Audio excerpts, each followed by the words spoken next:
सहारा दुनिया का सबसे बड़ा और गर्म रेगिस्तान है, जिसका एरिया चाइना जैसे बड़े बड़े कंट्री के बराबर है। मतलब एक रेगिस्तान में चाइना जैसा कंट्री फिट बैठ सकता है। तो इतने बड़े रेगिस्तान का एवरेज टेम्परेचर हमेशा 50 डिग्री सेल्सियस के ऊपर रहने के बावजूद यहाँ 20 ऐसे सी वाटर लेक्स है जिसमें हमेशा पानी रहता है।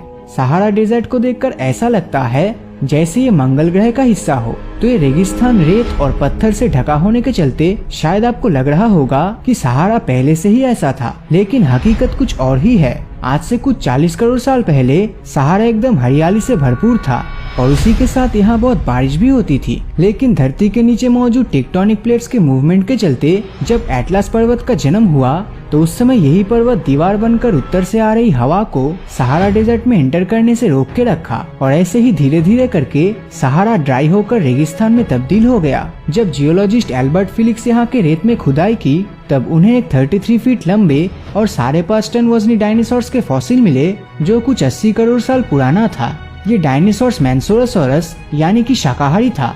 तो ऐसे डायनासोर्स के फॉसिल का यहाँ मिलना ही इस बात का सबूत है कि यहाँ भी कभी पेड़ पौधे हुआ करते थे। अगर ये सुनकर आपको अजीब लग रहा है तो थोड़ा रुक जाइए, क्योंकि हाल ही में यहाँ के 5000 साल पुराने कब्रिस्तान में से एक औरत की कंकाल मिली जिसे उसके 2 बच्चों के साथ दफनाया गया था। तो ये एक और सबूत है कि सिर्फ डायनासोर्स ही नहीं बल्कि सहारा पे भी किसी दूसरे और शहर और गांव की तरह इंसान रहते थे। इस रेगिस्तान के एकदम सेंटर में एक नीली आग जैसी चीज मौजूद है जिसे सहारा का ही आँख मानी जाती है। 50 किलोमीटर के दायरे तक फैला हुआ ये चीज काफी हद तक इंसानों के आँख की तरह ही दिखता है। कई लोग इसे मॉन्स्टर आई भी कहते हैं। सहारा में बनी इस अद्भुत कलाकारी का नाम दिया गया है रिचर्ड स्ट्रक्चर। ये नीली आग कब, कौन और क्यों बनाया, इसे लेकर बहुत सी मिस्ट्रीज है। कुछ आर्कियोलॉजिस्ट का मानना है कि इस आग जैसे स्ट्रक्चर को बहुत ही मॉडर्न सिविलाइजेशन के लोगों के द्वारा बनाई गई थी, क्योंकि आज के समय के मॉडर्न टेक्नोलॉजी के इस्तेमाल से भी इस स्ट्रक्चर को बना पाना इम्पॉसिबल है। सहारा डेजर्ट का नाम सुनते ही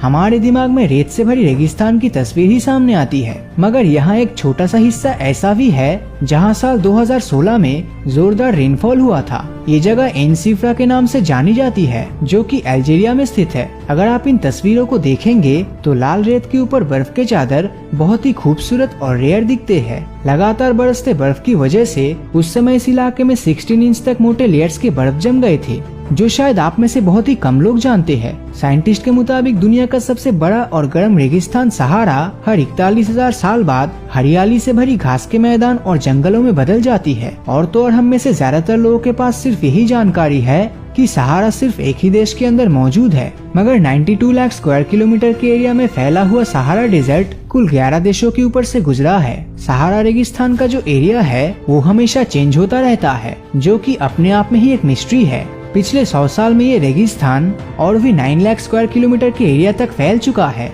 इसके लिए साइंटिस्टों ने ग्लोबल वार्मिंग को जिम्मेदार ठहराया है। लेकिन क्या आप जानते हैं कि सहारा रेगिस्तान की वजह से ही अमेज़न रेन फॉरेस्ट इतने घने जंगल में कन्वर्ट हो पाया है। भले ही सहारा और अमेज़न के बीच बहुत डिस्टेंस हो, मगर हर दिन सहारा के हवाओं के साथ उड़कर जाने वाली हजारों टन धूल अमेज़न के जंगलों को जरूरी मिनरल्स की सप्लाई करती है, जो अमेज़न रेन फॉरेस्ट के लिए बहुत ही जरूरी है। सहारा में प्रकृति का वरदान है गुएल्टा डी आर्चे, जो सहारा में पाए जाने वाली इकलौता साफ पानी का तालाब है। और ये आज से सैकड़ों साल पहले टेक्टोनिक प्लेट्स की हलचल की वजह से जमीन की गहराई में से सतह पर आ गया था। इस लेक के ऊपर सहारा के सभी प्राणी डिपेंडेंट है। जमीन के नीचे से उत्पन्न होने के चलते पानी का ये तालाब कभी भी नहीं सूखता। इस पानी के झील के पास हरियाली से भरी एक अलग ही दुनिया है, जो बाकी के सहारा से एकदम अलग है। हर रोज सहारा से गुजरने वाले इंसान और कैमल्स यहाँ पानी पीने और आराम करने आते हैं। तो सहारा डेजर्ट से जुड़े इन सभी फैक्ट्स में से आपको कौन सा फैक्ट सबसे अच्छा लगा, नीचे कमेंट करके जरूर बताना। और अगर ये वीडियो आपको अच्छा लगा हो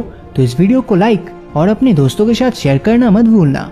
और अगर अभी तक आपने हमारे चैनल को सब्सक्राइब नहीं किया है तो सब्सक्राइब करके नोटिफिकेशन बेल को ऑन कर दीजिए, क्योंकि मैं ऐसे ही वीडियोस हर हफ्ते लाता रहता हूँ। तो मिलता हूँ आपसे अगले वीडियो में, और हमेशा की तरह थैंक्स फॉर वॉचिंग।